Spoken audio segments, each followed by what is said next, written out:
Magandang hapon sa ating mga kapares. Ito ang Paring Pares, kung saan pares ang kasiyahan at ganun din ang kwentuhan. Kaya nga pares ang alaala ng kahapon at ang saya ng kasalukuyan. Makakasama niyo kami ng isang oras. Ito po ang inyong lingkod, si Jera Sison. Ako naman si Manong Joe Saldariaga, Ang inyong kapares ngayong hapon. Manong Joe, kamusta naman ang kuwan mo? Weekend, Sabado at itong kaninang umagang linggo. Well, alam mo, maganda ang gising natin kasi nag-e-exercise tayo eh. At alam ko yan, Jera, yung exercise, sabi nga ni Professor Hurt, no, napaka-importante niya. Totoo yan. Ako nga, katulad nung Sabado lang, medyo nag-walking ako. Kaya, siyempre, maganda yan.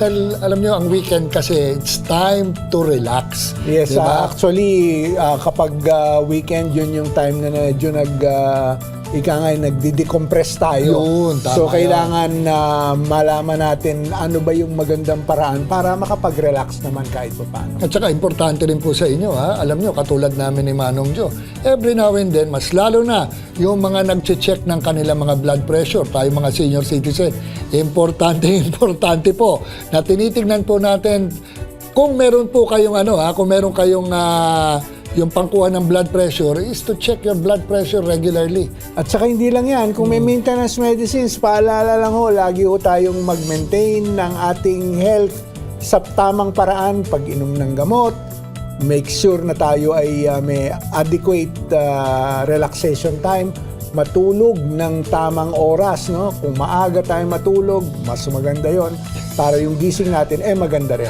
Alam mo, sa totoo lang, Manong Joe, ako, nagkakaproblema ako dyan dahil ako, meron na nga akong gamit na ganito at sinicheck ko kung ilang oras ang tulog ko. Hindi ko makuha ang 8 hours. Normally yan, nasa 6 to 7. Ikaw? Ako, siguro matagal na yung 8 oras. Ang problema po minsan, alam mo parang Jera, yung pagising-gising, pero okay na rin yun. Ang importante, meron kang sound sleep. Yes. Na kahit a stretch of 4 to 5 hours, ayos na yun. So ano ba susunod na topic alam mo natin nga, ngayon, katulad nga na sinasabi natin ngayon, sa mga panahong ito, parang kabisado na ng mga Pilipino ang dalawang salitang ayaw na ayaw nila marinig. Alam ko yan. Ano yun? Traffic at baha.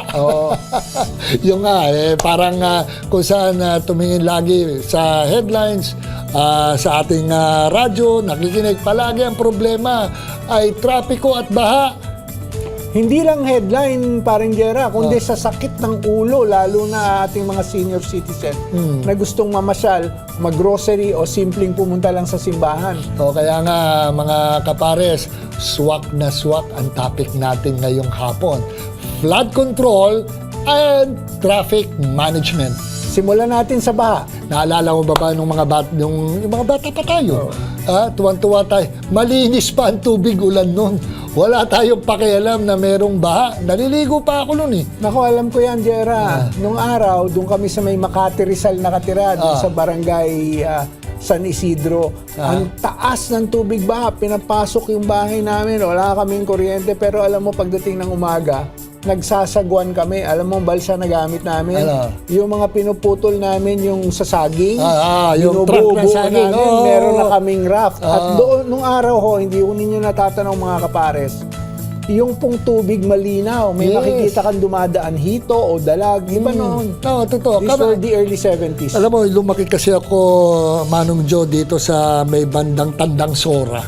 Diyan sa Barangay Kulyat. Kung saan dati yun, palayan yun at saka nasa tabi ng UP Forestry. Kaya kapag bumaha, malinis ang tubig, may mga bukal. Hindi ka mukha ngayon, So yun nga yung tatalakayin natin. Ngayon, alam na natin kung gaano kapaligroso ang baha. Ako, bilang tagapagsalita ng Meralco, lagi ako nagpapaalala, kung tayo ay susulong sa baha, siguraduhin natin na meron tayong bota at guantes, yung rubber, yung sigurado tayong safe tayo. Lalo na ngayon, parang Jera, leptospirosis, dengue. Yan yung mga kumbaga perwisyo dulot ng baha. Kaya nga at sa usapin na baha, di mawawala dyan ang nangungunang issue ngayon. nakapanghihinayang ito nga tumambad sa atin ilang linggo na yung mga flood control projects na kontrobersyal. Narinig natin sa balita na may overpriced daw, may substandard, may mga tinipid sa materyales. Konting ulan lang, stranded na agad ang ating mga taong bayan dito, lalo na dito sa Metro Manila. Kawawa ang mga publiko, lalo na yung mga kapwa nating senior citizen. Hirap maglakad, may peligro pang madulas. Siyempre, alalahanin natin, pwede makuha ng sakit nila. Alam mo, paring Jera, sa totoo lang, mga kapares, kung maayos ang sistema, hindi lang ang mga gusali at kalsada ang protektado, kundi mismong kalusugan at kaligtasan ng mga kababayan natin. Kaya nga tanong ko lang Manong Jo, kung ikaw senior citizen na, ano yung una mong iniisip kapag umuulan? Well, ako unang-una, no?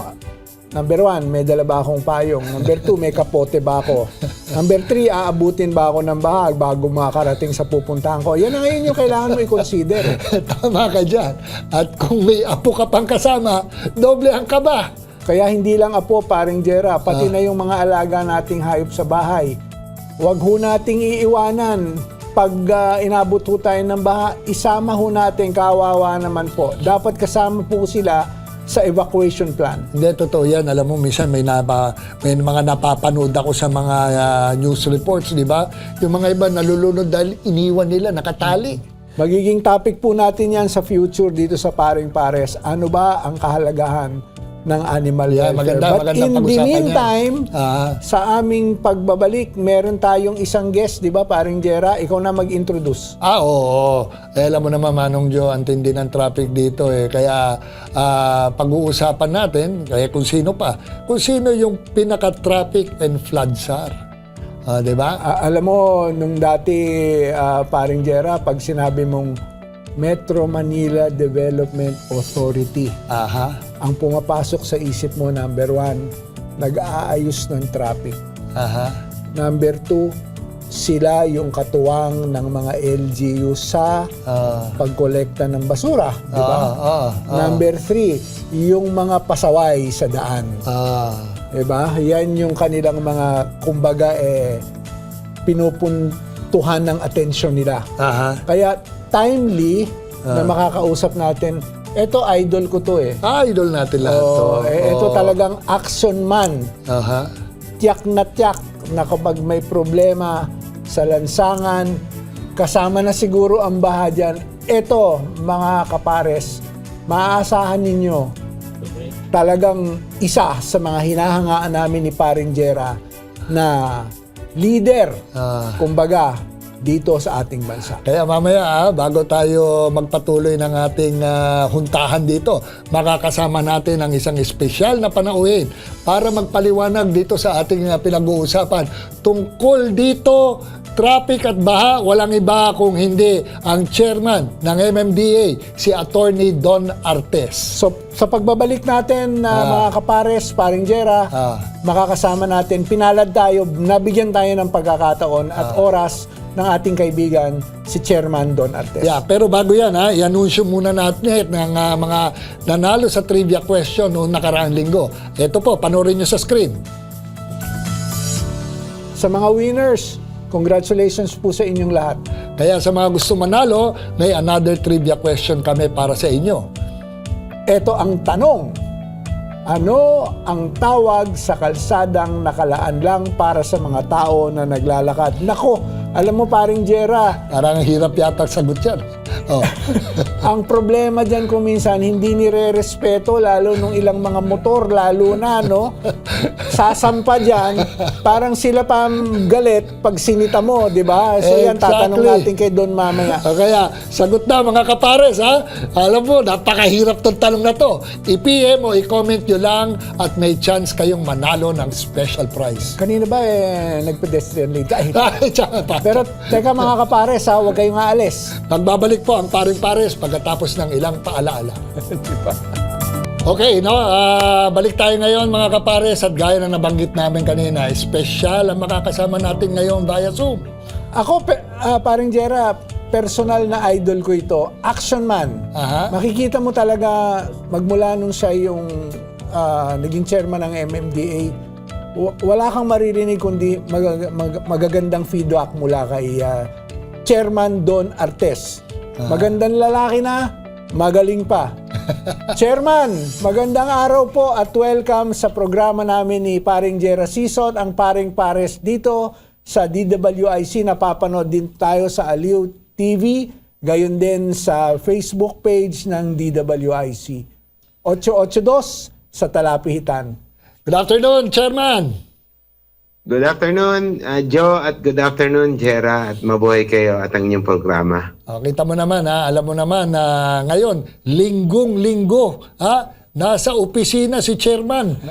Kaya talagang alam mo, workaholic ang ating Chairman ng MMDA. Siguro ako na magbabato ng unang tanong sa ating mahal na Chairman na si Attorney Don Artes. Chairman, tuwing tag-ulan at bumabaha sa Metro Manila, sino yung primary in charge sa flood control? Itong tanong ito feedback mula sa ating mga tagapanood at mga listeners. LGUs, MMDA o pareho? Paano ho yung coordination ninyo sa flood control? Well, Manong Joe, tatlong ahensya ng pamahalaan ang in charge sa flood control dito sa Metro Manila. Number 1 na dyan ang DPWH para sa major flood control infrastructure projects. On our end, ang MMDA ay in charge sa pagpapatakbo at pagme-maintain ng 71 pumping stations dito sa Metro Manila. Dami pala. At ganoon din yung pag-clear ng waterways. Ang mga LGUs naman ay pagpapagawa ng mga minor na drainage system doon sa mga looban na karsada. At ganoon din, katulong din namin sila sa paglilinis ng mga waterways. Pero masasabi ko na tulong-tulong naman kami. It's just that, yun nga, yung majority at yung malalaking infrastructure project ay nasa DPWH. So, tatlong ahensya in effect ang magkakatulong dito, DPWH, MMDA at LGUs natin. Kumbaga talagang team pala kayo, Chairman, na kumbaga nag-a-address nitong concern ng flooding. Opo, talagang nagtutulungan kami pag may mga kailangang gawain na malalaking infrastructure, kami po ay nagsasabi sa DPWH. Ganon din, pag may major na sira, yung mga pumping stations namin, dinudulog namin yan sa DPWH para kaagad magawa. At ganon din ang LGUs naman, pag may mga kailangan i-clear na waterways, lalo na yung mga major clearing ng mga waterways, sa amin naman yan inire-request. Yung mga maliliit naman na mga canals at mga esteros, pinagtutulungan po namin yan under doon sa Bayanihan sa Estero program namin. Oo nga, balita ko, Chairman, yung bayanihan nyo sa estero cleanups, kakamustahin ko lang. Ano na bang status niyang paglilinis ninyo ng estero, Chairman? Meron kaming na-identify na 23 waterways na priority, na 20 noon ay nalinis na namin. Pero on top of that, meron na kaming nalinis na mga mas maliliit na 20 more. So nasa around 40 esteros na and waterways yung nalinis namin. May tatlo na lang na major waterways na priority na sisimulan na namin next week.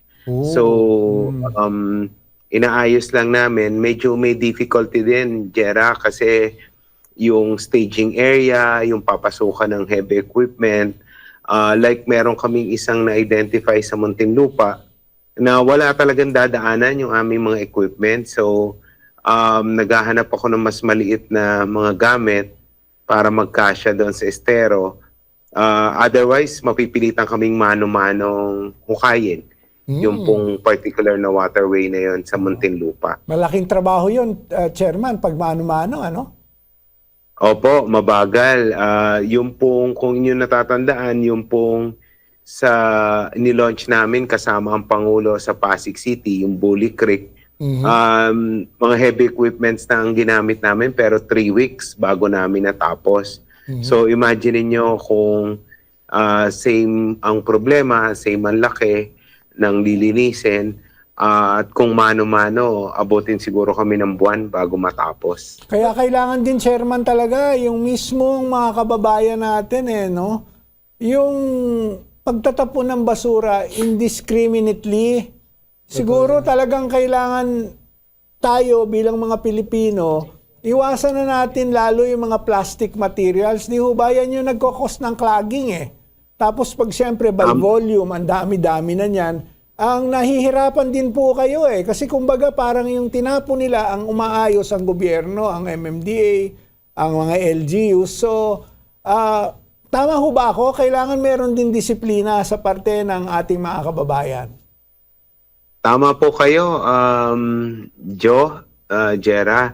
Kailangan po namin ng tulong ng mamamayan dahil kung wala pong disiplina sa pagtatapon ng basura, kahit anong linis namin, babalik at babalik yung problema kung patuloy naman magtatapon ng basura yung ating mga kababayan. So, dapat po, pag nilinis namin, dapat po wag nang tapunan uli para hindi na namin kailangang balikan, ulit-ulitin.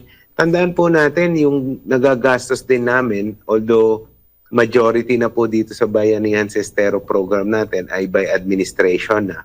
Pero may gastos pa rin po yan in terms of tao, gasolina, yung mga pinangahakot namin truck, ay may kaukulang gastos po yan sa pamahalaan na pwede naman pong itapon lamang sa tamang lugar at sa tamang oras. Yan naman ay pinahahakot ng LGUs. So instead po na itapon nila sa ating mga estero, sa ating mga canals, ay ipunin po at ilabas sa tamang lugar at tamang araw, tamang oras para mahakot po ng LGUs at wag na pong bumara at dumagdag doon sa problema na nililinis po namin sa ngayon.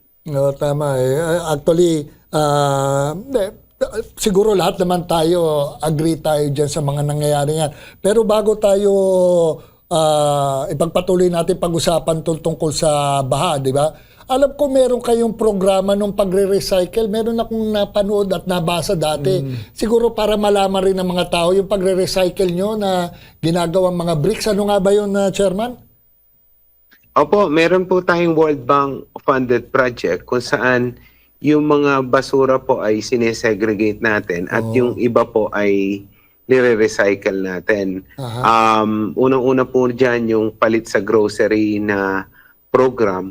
Funded din po yan ng World Bank kung saan binibili po natin yung mga recyclables at pinapalit po ng grocery. Uy. Pangalawa po, yung mga nakukuha po nating mga basura sa ating mga pumping stations ay ating pong sinisegregate. Yung mga recyclables din po ay ating iniimis at ibinebenta sa mga recyclers.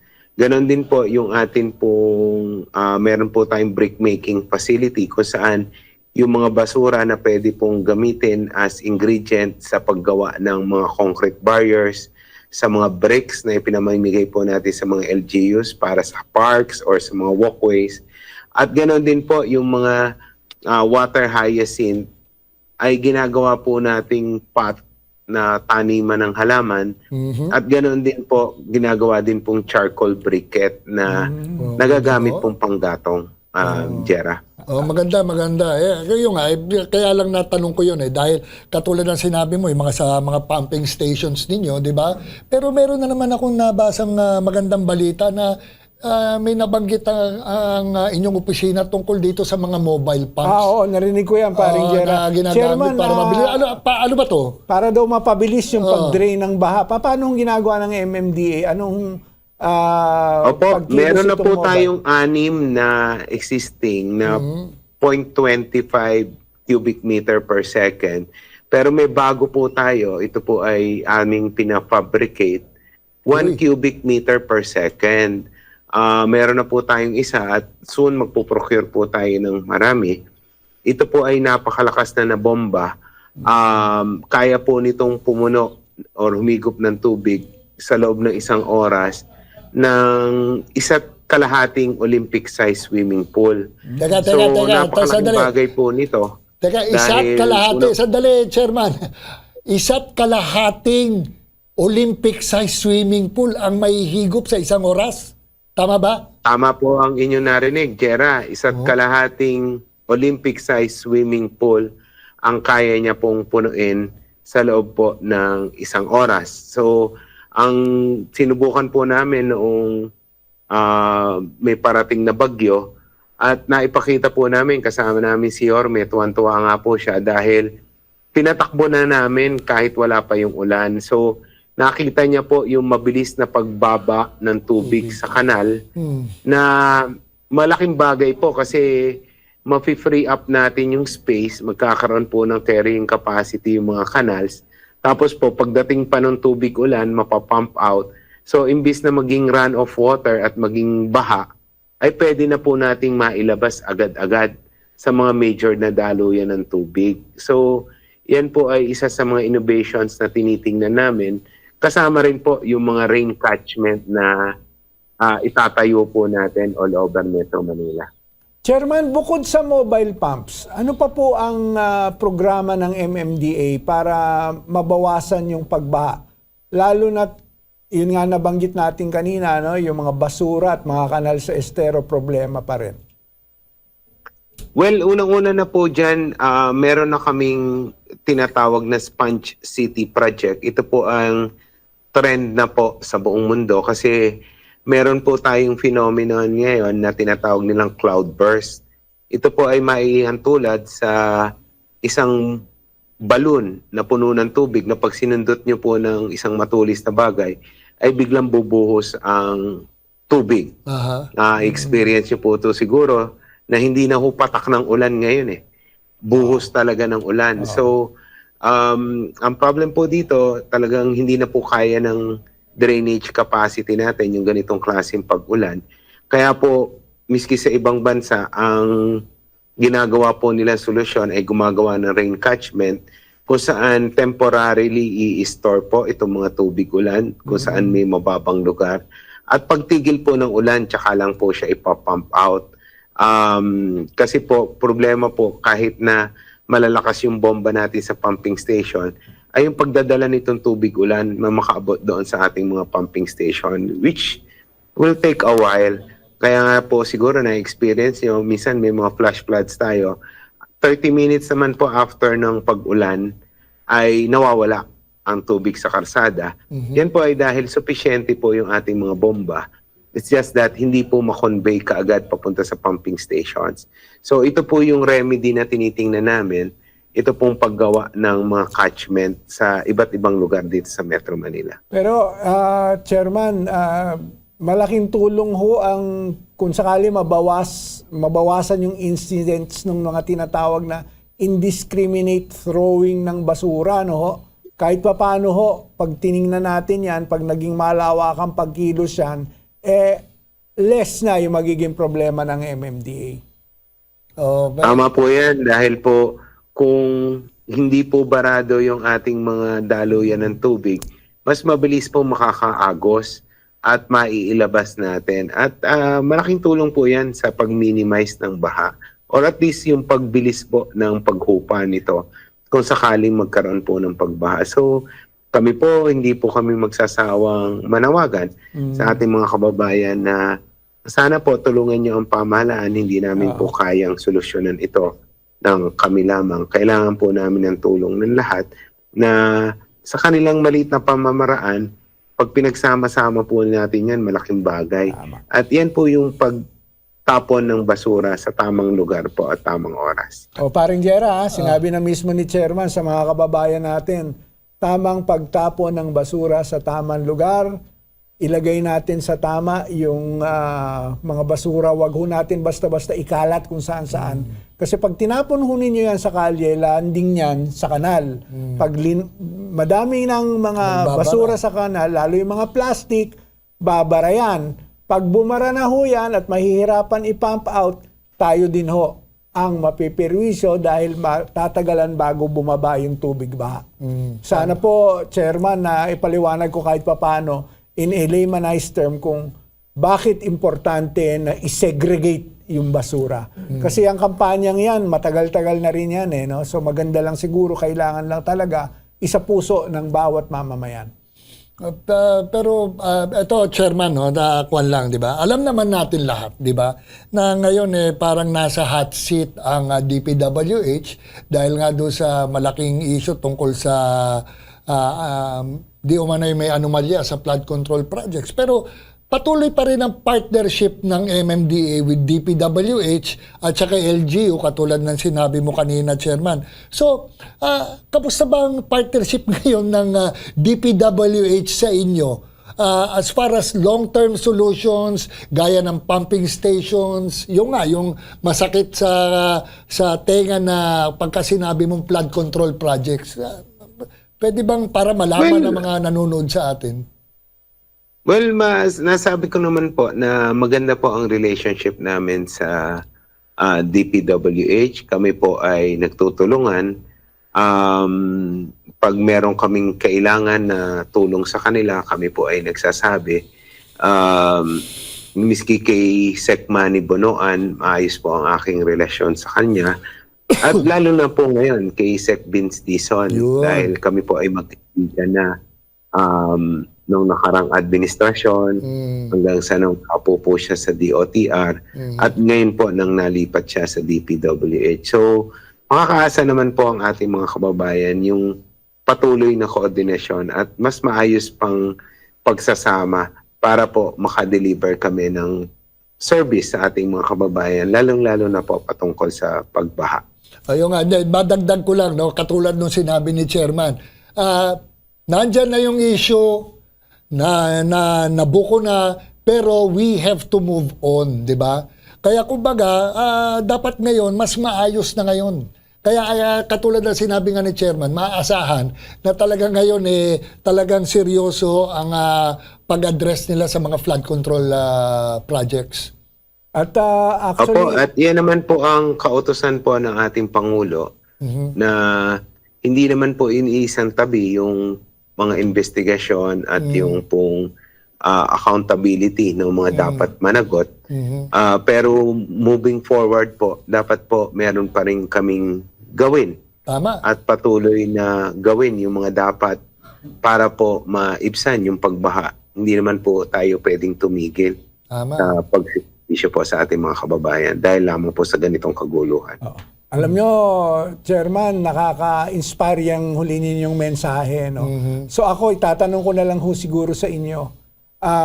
Ano po ang pangkalatang message ninyo sa ating mga tagapanood at tagapakinig, yung mga kababayan natin na madalas apektado ng pagbaha, lalo na dun sa vulnerable sector tulad namin ni Jera, hindi lang muka, pero mga senior citizens na po kami.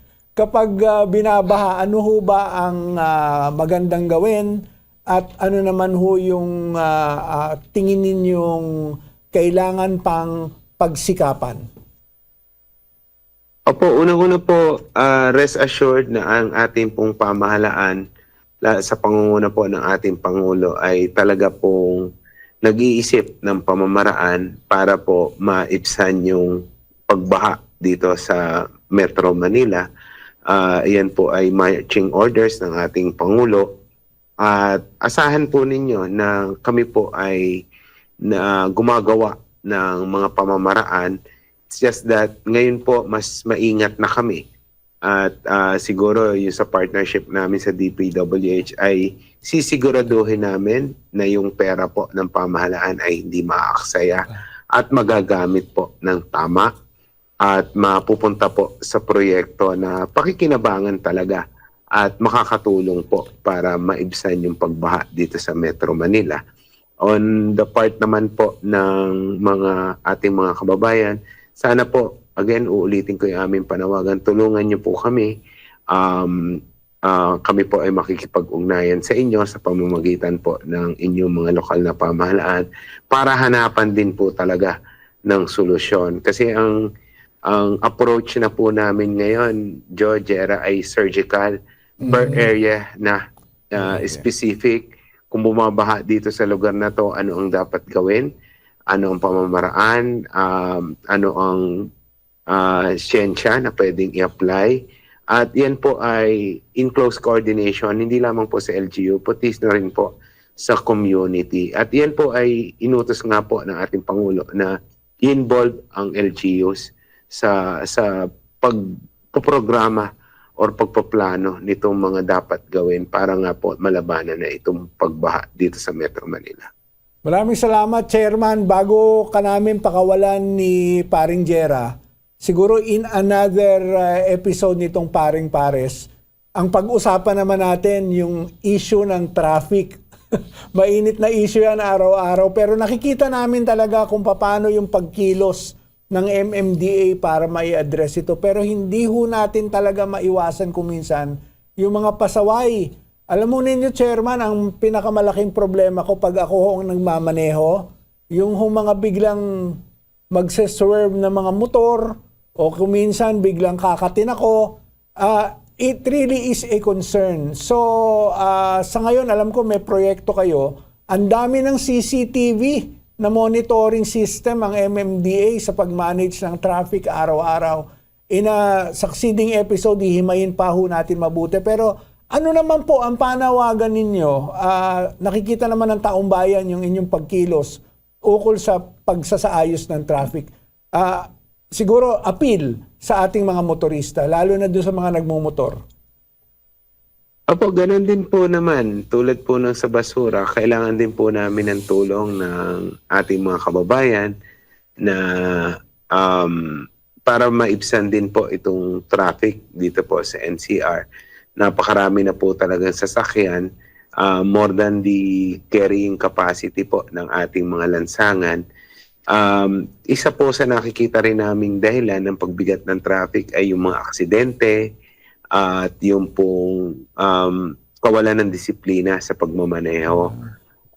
Sana po tulungan kami ng ating mga kababayan na magkaroon po ng disiplina sa kalsada, iwasan po yung aksidente, mag-ingat po sa pagmamaneho. Ito po ay malaking bagay para po hindi na dumagdag doon po sa pagbigat ng daloy ng traffic. So, again, kami naman po on the end, sa part ng MMDA at ng iba pang ahensya ng gobyerno, DOTR, PNP at mga LGUs ay nagtutulungan at nagkakaisa ng paghahanap din po ng solusyon. Kahit na medyo sinasabi nila band-aid solution dahil sa amin pong palagay ang talaga pong malaking maitulong sa pagbawas sa traffic ay mass transportation na ginagawa naman po sa ngayon. Kaya nga, Manong Joe, tama yung sinabi ni Chairman. Tama rin yung sinabi mo na siguro sa susunod mas mahabang usapan naman tungkol kulang ang oras pagkausap natin traffic, si Chairman. diba? Dahil doon pa lang sa baha, talagang ramdam na ramdam natin. At ngayon, ramdam na ramdam natin pagkatapos ng tag-ulan, ito naman ay traffic, tuloy-patuloy pa rin. Kaya maraming salamat sa iyo, Chairman Don Artes. Maraming salamat at pinaunlakan nyo kami maski na linggo ng hapon. Pumunta kayo sa opisina at makipagpanayam sa amin. At kung kailangan nyo lang po ng tulong sa aming programa, kung ano man ang mga programa ng MMDA, bukas po kami sa inyo. Maraming salamat po sa inyo. Thank you, Chairman. Salamat at happy weekend. Sigurado akong marami tayong natutunan ngayon. Palakpakan naman dyan para kay Chairman Don Artes. Thank you, Chairman. Salamat. Salamat. Okay, bago tayo mag-commercial break, heto uli ang trivia question. Ano ang tawag sa kalsadang hindi nakalaan para sa mga pasaway? Teka, sorry. Ang kalsadang nakalaan lang para sa mga tao na naglalakad. Hindi ho sa motor o bisikleta, tao. Kaya sagot na mga kapares, i-PM o i-comment nyo lang at may chance kayong manalo ng special prize. Alam mo, paring Jera, makwento ko lang, naglalakad kasi ako noon. It was one Saturday, I think. Biglang kasama ko ng mas marami ng motor at bisikleta na kasama ko doon doon sa daan na yun. Kaya nga sabi ko, ano ba naman to? So, sabi nga ni Chairman, disiplina po mga kababayan, kailangan ho natin pairalin yun. Magantay na lang po tayo kesa sumampa po tayo doon. Ayan, tip na ho yun. Sumampa tayo doon at makipag-agawan pa tayo doon sa mga pedestrian. Kawawa naman di ba? Pero teka mga kapares, huwag kayong aalis. Magbabalik po ang Paring Pares pagkatapos ng ilang commercial break. Okay, nagbabalik po ang Paring Pares. Kasama niyo po ito si Jera Sison at siyempre, ang isa pang bida dito, si Manong Joe. Pero mga kapares, bago tayo magtapos, i-reveal na natin ang tamang sagot sa ating trivia question. Ito na. Ang tamang sagot ay pedestrian sidewalk. Ulitin ko ha. Hindi motor sidewalk ha. Pedestrian sidewalk. Kaya nga, may hugot may no? hugot, ha? Parang nararamdaman mo no? Kaya, at ang ating lucky winner ay i-announce natin sa susunod na linggo. Kaya siguraduhin po palagi kayong manood ng programang Paring Pares para malaman nyo kung kayo ang nanalo. Di ba? Ang ganda nung discussion natin kay Chairman Don Artes, kulang ang oras, Paring Jera. Kasi alam mo, ang baha, kasama na talaga yan sa buhay ng Pilipino. Dito lang sa atin, sa Metro Manila, ako, tawag pa nga sa Makati nung araw, hindi Makati City. Makati Rizal. Yun yung tawag sa lugar namin nung araw kung saan ako. Actually, doon ako pinanganak, doon ako lumaki, doon ako nagkaisip bago kami lumipat ng Pasig. Doon kami sa Barangay San Isidro. Talagang every rainy season, Paring Jera, lalo na yung bagyong Yuling, naalala mo ba yun? 1972, saksakan ng lakas na bagyo, na halos matuklap yung mga bubong ng mga bahay. Tumagal ang baha nun, siguro mga halos 3 or 4 days. At sabi ko nga, tayo mga Pilipino, if there is one thing about us, yung resiliency ba, yung adjusting under pressure, yung talagang hinahanapan na lang natin ng paraan kung paano tayo mabubuhay despite yung mga ganyang kalamidad. Kaya lang lately, napapansin natin, parang iba na yung buhos ng ulan di ba? Talagang, lalo nung nagkaroon ng undoy. Hindi, actually, parang Joe, ano yan sa akin tingin lang, no, dalawa yan First, the changing of the climate, di ba? Naniniwala ako dyan. Di ba? Ito naman changing ng climate. Yun, katulad nga sinabi kanina ni Chairman Don Artes, yung parang ang buhos ngayon isang lokal lang, tapos malakas ang buhos, pero sa kabila naman hindi. Isa yon. Pangalawa naman, dumadami ang populasyon sa Metro Manila.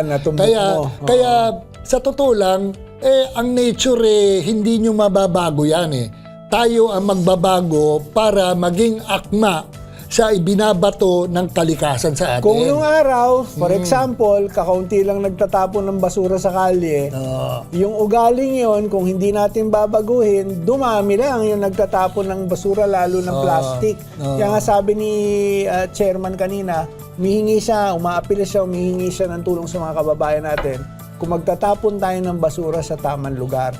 Kasi meron ng segregation ngayon, di ba?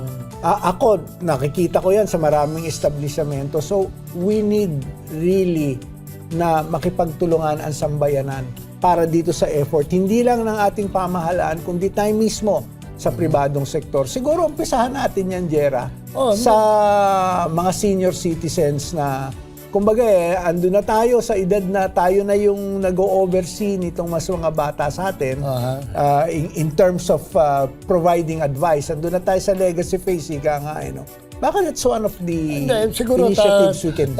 Tama ka dyan, Manong John. Tayo mga senior citizens. Pero kami, hindi pa kami gumagamit niyan. Yung mga adult diapers nyo, medyo ayusin nyo yung pagtapon. Dahil nakakabara yun.